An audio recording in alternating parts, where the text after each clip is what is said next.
Yo, what's poppin', guys, and welcome to a new Scratch tutorial series. I know a majority of you have been waiting for me to start a new series, and here I am. Deco, the last series you started was the Five Nights at Freddy's one like 800 months ago. First of all, that's an over-exaggeration. I probably wasn't alive 800 months ago. In fact, no, I don't think I was, actually. But regardless, I'm here now. We're starting a new series. Well, I guess you could call it a new series. It's kind of a revamp of an old series that I'm not very proud of. You may have remembered a while back, maybe a year ago or something like that, I started a zombies tutorial series, and I never finished it. You want to know why? Because I got stuck on a part that I didn't know how to do, so I just gave up entirely, which was really rookie decision on my part. I should have just done some more research and practice a bit more, but I didn't. But regardless, I've already wasted like a minute of your time. Let's get into what this tutorial is. Basically, what we're doing today is we are doing a zombies game tutorial. Classic Call of Duty 2D arcade mode style of zombies game where you run around the map, shoot zombies, get money, buy guns, use a mystery box, have perks and stuff, zombies, different types of zombies. That's what we're doing. That's what is going on. So that is what we will be covering today. So the first thing I always like to start off with when I make a game is obviously making a thing to look at, a main menu screen. Obviously, since this is just a tutorial, I'm not going to spend a lot of time on it. Coach, you better not be showing this in the video. You better not be. You better not be. He's probably doing it now just to spite me. He wouldn't. He wouldn't. He definitely would. Alright, so I made this little thing. Doesn't it look just terrible? Yeah, it does. But that's fine, because it's a tutorial, and I don't have to make it look good. You should, though. Don't make that. That looks like garbage. Anyways, well, I mean, it's basic enough. If you're going for a basic style, then by all means do that, but, you know, I'm doing it for tutorial purposes. Now what we want to do is we want to add a little bit of a play button. So we're going to make a new sprite. We're just going to call it right off the bat. We're going to call it play button. Okay? Now, lesson in coloring with Deku. Instead of doing black, do like a dark gray. Okay, well, this is outline. My bad. Do like a dark gray instead of a complete black, and don't do a complete white. Do a light gray. It just looks it's just a lot nicer to look at than super contrast. Contrast isn't the word. Coach, what word am I looking for? If you know. Okay, so we're just gonna have it say play. We'll cover some other stuff, more complex stuff later. We're just gonna get down the basics in these first few episodes, like gameplay mechanics to make them work. So we got a little bit of a play button. For those of you who've seen my series before, you already know what I'm gonna do with this play button. So first of all, I'm just gonna move it over to like here. And then we're going to do, when I receive green flag, I'll zoom in a little bit so you guys can see better. We're gonna do when I receive green flag, we are going to instantly broadcast a new message broadcasting our own green flag. Reason being is because for if you ever put this on itch or any other place, what you're going to want to do is make sure that they won't have to reset the page when you stop the script. Quote, stop it. We're not actually going to be stopping the script. We'll just broadcast this green flag and then everything will play off of that. So we'll never use a green flag click again, probably. But yeah, well, except for like the first time the game actually loads up is when we'll use the green flag. Every other time we quote reload the game, we're just going to be using this little bit of a broadcast. So we will then grab a when I receive and make our new green flag here. We will have it show, make sure you have it in the location you want, and then drag out the go to. If you want to do it manually, you can mess around with these numbers. Just know that wherever your sprite is on screen, the coordinates will appear over here. So here we go. Go to that. You can test this now by moving your play button somewhere else, hitting the green flag, and seeing that it moves. Look at that. Everything's great, isn't it? Oh yeah, it is. You already know it. Then what we're going to do is we're going to grab a forever loop and put it right underneath this show. And then inside of this forever loop, we are going to do an if else. Inside of that if else, we are going to be placing a touching mouse pointer. This is a basic sensor to make it look nice when you hover over the button. So if touching your mouse pointer, come to looks and grab set size, not set size, grab change size by, you can do whatever you want. I personally like the number 4. It makes it look nice and smooth. And then grab yourself an if and put it right underneath that. Inside of that if, you're going to want to grab a greater than symbol. Make sure the greater than is 110. This is crucial as long as you're not changing your size. So if your size keeps 100, good. So if, come back to looks and grab a size bubble. If size is greater than 110, set the size to 110. That's just a normal 10, 110. We're going to duplicate this and set it right underneath here. Change this by 4 instead, make it a -4. Swap these around to a less than symbol. And if size is less than 100, set size to 100. Now what you'll see will happen when we run the game, when we hover over the button, it does this nice little zoom in effect that just overall, it looks very nice. It looks very nice. It's appealing to look at, needless to say. Then what we're going to do is inside of this touching mouse pointer, what we are going to do is run an if statement. We're going to keep it out here for the time being. We'll put it in there in a second though. If mouse down. Now mouse down, it just senses a click. That's all it does. If you're clicking, this will trigger. So if the mouse is down, and we're going to be putting it inside of this right over here. So if touching mouse pointer, and in turn when your mouse is down while touching the pointer, or a click on the button, we will then run a play. But let's say you want some class creation. So we will create a message called class creation screen. Bam, class creation scene, screen, and then we will put a hide underneath here, and then I'll just smack it right underneath everything. So now let's see if that works. We can test it by running it. You see that we can do the nice little zoom in, and when we click on it, it hides. Very, very basic, nice way of making your menu look super nice. Anyways, now I know what you might be thinking, Deku, why didn't we just use this when Sprite clicked? That works. However, if you were to put an overlay such as static or any other effect over the top of everything, if you just use a click, nothing would actually ever register as a click because you'd be clicking on the overlay and not the actual button. This just makes it so that regardless of what is over top of your sprite, you will always be able to click on it regardless. Anyways, now we can get to the make up a little class creation screen. I'm just going to duplicate this, go ahead and hide that, and do class create, just like that. And this is my class creation scene, or CC. When I receive, this is when we'll start setting up how backdrops work. We'll keep that in the backdrops stage tab. We will make this green flag. When the green flag is clicked, we will switch the backdrop to title. And when we receive class creation screen, we will set it to CC or class creation, whatever you called it. Now you'll see that when we start the game, we can do this, and when we click the play button, it runs to our class create screen. Very basic, very easy. Most people know this one already, but if you don't, there you go. Now, I'm not actually going to set up the class creation right now because that's not what this episode is, but I am going to create now another button. I'm just going to duplicate the play button, and we are going to call this start button. Now what this start button is going to do is just start the actual game part. So I'm going to change this play to a start. I'm just going to make that a little bit smaller and center it. There we go, perfect. And then we can get rid of this because our play button already does it. And instead of green flag, we're going to do class creation screen. We're going to show it and put the start button in this side like that. And now make sure to change your coordinates accordingly. So I have 151 over here. This one says negative 137. So we'll do negative 137. And then all the same happens here, except for when we click, what we will do is we will do a start game. Well, I'll do start map 1. Map 1 because eventually I'm going to show you how to make multiple maps, all that good kind of stuff. So start map 1, that's what it will do. So now as you'll see, we cannot forget to do a when I receive green flag. Don't forget to hide this start button.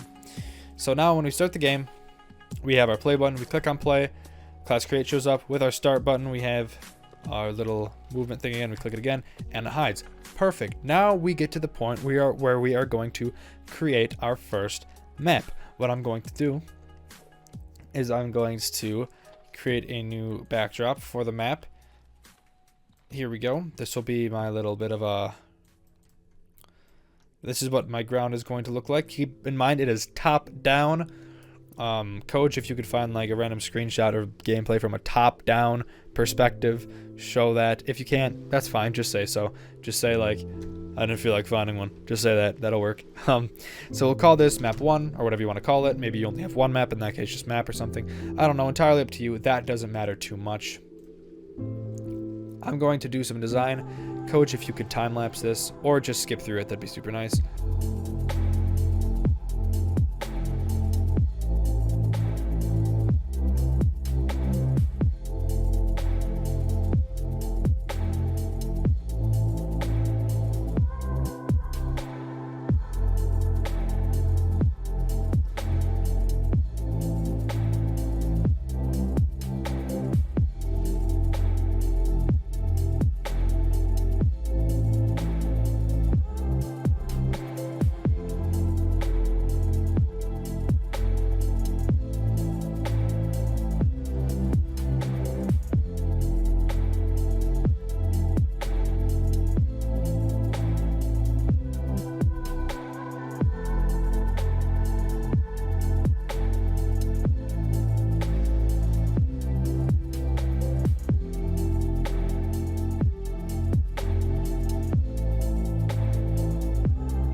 Alright, Coach, you can stop the thing here. So, like, wah. Okay. Alright, so I created up a little bit of a map right here. You might be wondering, okay, why does this map look like complete garbage? And that's because it is, but basically what it's going to be is why these openings are here is this is where I'm going to put doors. We can, like, buy and open doors. You're going to be starting in this room, and you can buy this door, and then once you're here, you can buy this door, you get it. And then you'll have a whole map to slowly unlock as time goes by. But here we go. We have our little bit of a basic map setup. You'll see I have walls over here. That is for a specific reason. That's for if we were to put variables or text, it would show up all nice and stuff. Like if I wanted to, I could probably even make them a bit thicker. Whoa, oh, I forgot about that. But yeah, if anything, I could probably make them a bit thicker just so variables like boxes would fit in there better. If you're not planning on showing your variable boxes, that's fine. You don't have to. Hey, you could put them on the wall if you wanted to then, because you're not going on the wall, so that technically worked too. Regardless, you have your map set up. You're ready for the next step. What is the next step? Well, first of all, come to your backdrops tab, and you're going to want to grab a when I receive, and just duplicate what you've had here. When you select start map 1, go to map 1. Now, what's going to happen is when you play your game, you'll hit play, and then you'll hit start, and your map will show up, and then everything will be ready for you. I just tapped the microphone. I'm sorry for that. We're 17 minutes in. I'm sure Code just cut it down a little bit, but we should probably speed it up a little bit. We are going to create a player sprite now that we will in turn call player, and I'm going to do a very basic design. Obviously, I'd hope you'd put a little bit more thought into yours than this, but we're just going to do the classic blue square, blue circle. I almost called that a square. You would have all made fun of me, and it would have been 100% deserved. So we are going to have him holding a, or I meant not that actually. YouTube, no. YouTube, I didn't say that. I promise. YouTube, I promise I did not say that. You said that. You said that, YouTube. I did not. I would never say that word. I would never. Okay. So we're just going to make a little bit of a pew pew, if you know what I mean. If you get it, you get it. You get it. You get it.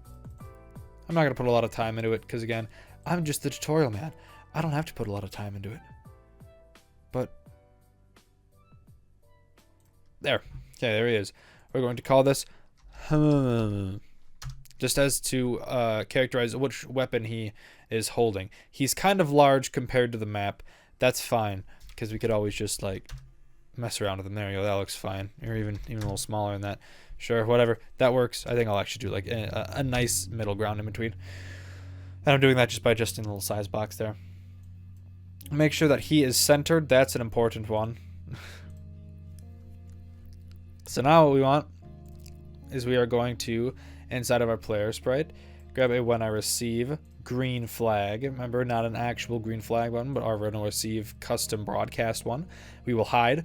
And then when I receive, we will grab a start map 1. When I receive start map 1, we will show and make sure your character is in the desired location on the map where you want him. I want him to start right here. And then you can pull out your go-to. My go-to is a little messy, so if it doesn't ever match up with this, match it up. So my first one is not 36, it's actually negative 160, and my other one is not 28, it's actually negative 83. So here we go, once it's in like that, and then we will start a block. This isn't necessary. I like to do blocks because I think it looks a lot nicer. Also, if you're going to be interacting with stuff and you don't want to move while you're being interacted with, you're going to want this. So I will call this one Basic Controls. And then we won't have to run anything, and you'll just hit OK, and you'll get this big old block that you can just move. And then what you're going to do is we are going to run a forever loop right underneath here, and then we are going to hit basic controls. So we will forever be running this little block. Now what this little block is going to do is it is going to define our basic movement and turning. So how we are going to do this is we are going to go if, right? You're going to run, actually we can all just run this once and then put a forever loop underneath basic controls. That'd work too. I'm not going to do that though. I'm going to do what I was doing before. So forever loop around the basic controls. So if, and then we need to decide which keys we're going to be using. For the sake of me, I'm doing WASD and then mouse as turning. If you want to do something else, you definitely can. So if our key, we will just start with the basic up arrow. If up arrow key is pressed. So if you've ever seen my basic movements tutorial, you'll definitely already know what to do. If you haven't, definitely go watch the video, but stick around here because I'm not going in depth. I'm just going to basically run over it really fast. Y is our up and down axis, so we will use this. So since we're moving up, we're going to move it positively. So up by 2. Keep in mind the map's not very large and our character is kind of big compared to the map, so it's going to be a pretty low number for how fast we are moving. And then we are going to inside grab an if statement and choose an if touching color. And now this specific color will be the color of our wall. Not this bright one, this little dark one right here. Unless your wall is a solid color, then it doesn't matter too much. So we'll do if touching that color or the wall. You could make a separate sprite specifically for walls and make it so it's a sprite if you're going to use color somewhere else. So if touching this color, then what we will do is we will change Y by -2, moving us in the opposite direction the same way we're going. So now we will duplicate what we just made and change this up arrow to a down arrow because down is the opposite of up very clearly. And we will just switch these around. It'll go down -2, but if we touch the wall, we will go up 2. Very basic, very basic. We get it. We'll duplicate this again, and now we will do, let's just do left arrow. Okay? Now, left arrow is left and right, not up and down, so we're going to change it to a change X. Make sure you change both of these to change X. Very important. If you're ever not moving correctly, make sure you're using the right kind of thing. Make sure you're using for left and right X. If you're going up and down, you want to use Y. So left arrow would mean we are going left, meaning we'd want a negative. So if we hit left, we'll go backwards 2. If we go right, we'll go positive 2. So then we'll duplicate this, and one more time, not there, underneath it all, grab ourselves our right arrow, and underneath our right arrow, we will do a positive 2, and if we touch the wall, a -2. So, and then once more, on top of that, what we are going to want is we are going to have you point towards the mouse pointer, so he will consistently be aiming where our mouse is. So if we go ahead and run this code now, you will see that he aims towards the mouse, and if you use WASD, I'm not using WASD, I used arrows, but okay, I'm gonna go fix that in a second. But as you see, now we are moving correctly. Now you might notice something you might not like, such as the fact that if your gun touches the wall, you in turn stop entirely, and you can do some of this weird stuff and get yourself lodged in the wall. Don't worry, we can fix that up really quickly. We'll show you how to do that now after I switch my controls to WASD instead of the arrow keys. So I'll do that 1 second. Alright, so I switched all of my code to WASD instead. So now I can, do it comfortably, and I have to move my hand super far. What we're going to do now instead is we're going to get rid of his little arms and his little thing. We're going to just center the little ball of our guy, or whatever your main thing looks like, and we're going to call this just a nice little blank. So Now what we need to do is we need to duplicate it. And if you remember what we did, just design the little pew pew again. I'm just gonna say, we'll design the little again. So just, again, mine was super basic. It was just a rectangle because I did not need anything special for this. So we'll design where we'd want it. Let's say we want the pistol to look like that. Okay, that's what it looks like. What we're going to do is get rid of the character and just keep the little weapon.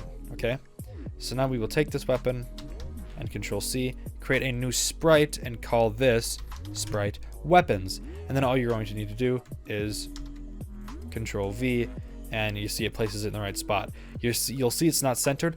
That is exactly what we want though, because if we were to take this player and put it here, you'll see that it's in the exact correct spot. That's what we want. They are separate, but we will make it look like they are together. And then of course, name this whatever it is. I'll name it pistol in my case. Now, what we're going to want to do is come to our weapons tab and set up what it's going to look like. So come to your weapons sprite and grab a when I receive green flag. When the green flag is received, we will of course hide the weapon. When I receive start map 1, we will first of all we will show. We are going to create a variable right off the bat, and what it is going to be called, well actually we'll create a list. Let's create a list because it's a lot more compact. We will call this player setup is what we will call this. We have this little list right here. If you want to hide it, which I'd recommend doing, just go down to your lists and check that off. It'll hide it off the screen. Whenever it's on, it'll be off. You can toggle it on and off as much as you please. Just make sure before you share your project, you make sure it's off because you don't want people seeing that. Unless you do, which in that case, you can show it. So what we're going to do is we need to, I'm going to create a comment and I'm going to classify what each tab is going to be in this list. So we'll call this the player, what did I just call it? Yeah, player setup list key is what we're going to be calling it. So in our first slot, I'm going to have it be which weapon we are going to be using. Okay, so we'll just keep it at that for now. And then as we add more to this player setup list, we will add more to this little note or this little comment. So now what we're going to do is underneath this green flag, I'm going to delete all of player setup. And what we're going to do is we're going to come to events, grab a repeat, set it in 1 because we only have one player setup list. As we add more, we will be changing this number to however many we have in the list. But right now we just have weapons, so we're keeping it at 1. And then we are going to add 0 to player setup. We'll do it one time. We'll add 0 to the player setup. This is to ensure that we'll always have something in a number place that we'll need. It'll make sense later as we continue the series, but as for now, this is what you're going to want to have. Just so if you can't understand, when we'll hit the green flag, it'll add just a 0 to our player setup. Then again, people won't be able to see that, so don't worry about it. So when the start map 1 is decided, we will show the weapon. And then what we are going to do is, since we haven't done quite much of anything yet, I'm going to set a basic thing. This will be changed in the future, but as of now, what we will do is we will replace item 1 of player setup. Our player setup 1 is a weapon, remember? And we will put it with the name of our weapon, in our case, a pistol, right? Pistol is the name of our weapon. That is what you're going to want it. Make sure that this name of your weapon is exactly the same as the costume name, because we will be using that to refer to what costume it should be showing. Okay? Awesome.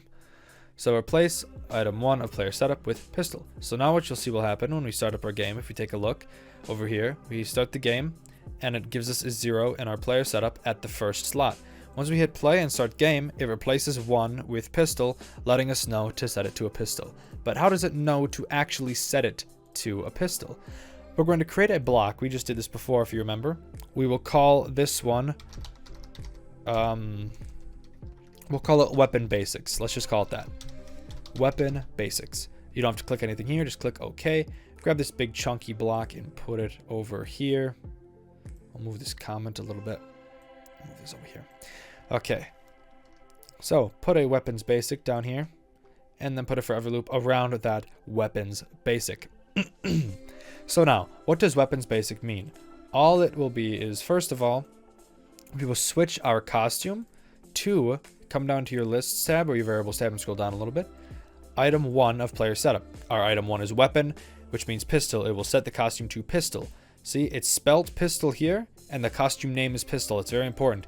If your weapon is ever not working, make sure that the spelling is correct, the same on costume as it is in your little bubble there. So now if I were to just create another costume and call it like, let's just say shotgun. I don't have an actual art for it, but there, we'll say that's our shotgun art for now.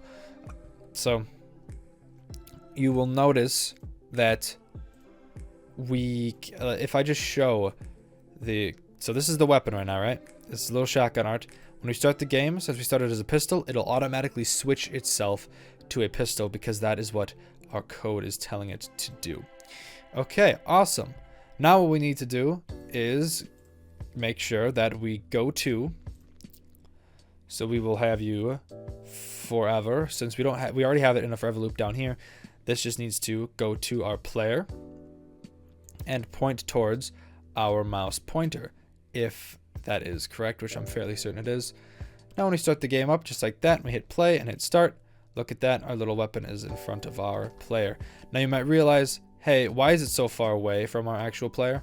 That's very easy to answer. Basically what it is remember how our player got shrunk? Well, our weapon didn't. So if you just set it to the same size that your player is, it will go to the correct size. So there we go.